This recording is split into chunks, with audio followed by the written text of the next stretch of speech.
I want to show you another couple of examples of this just to show you the range of possibilities for this kind of knowledge work.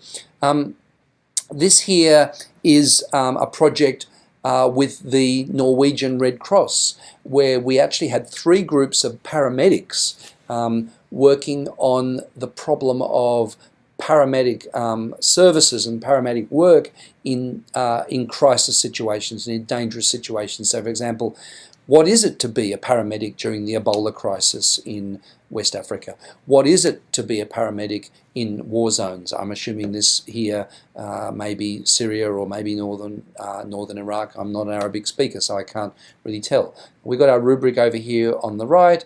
We've got our results here. We've got our different reviews from different people over here. It's the same kind of architecture. But what we've managed to do is, even getting behind a war zone, we've actually we're valuing people's experience. We're not telling them how to be paramedics. We're saying, okay, as part of this training program, this Norwegian Red Cross training program, how do we value you as knowledge producers, and how do we build a structure where you can improve your knowledge collaboratively, working with other people who've had parallel experiences. The experiences of people in West Africa are both different, and there are parallels from the experiences of people working in war zones. One more example of how this works, I'm going to take you to a community now. This is a World Health Organization project that we were involved with, where in fact, if you go down here, we'll see we had 73 people from around the world. Now, the World Health Organization has this framework, this 7-point framework about how to build routine immunization particularly in developing countries in all parts of the world.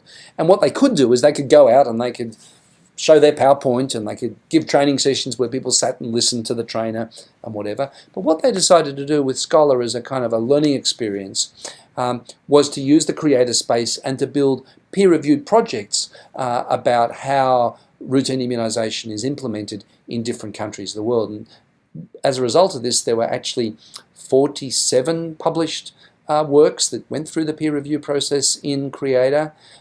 So you can see here, this was on Togo, this is on India, this is on the Republic of the Congo. So these things then became published works, a kind of a knowledge bank. So what we do in this environment is not only is assessment deeply embedded into the knowledge production process, peer evaluation, peer feedback, deeply embedded, but we're valuing the knowledge that people bring to the table as knowledge producers and building this marvelous knowledge bank of people's experiences in Kenya and South Africa and Ethiopia and Pakistan and Tanzania and Nigeria and Bangladesh, and the list goes on.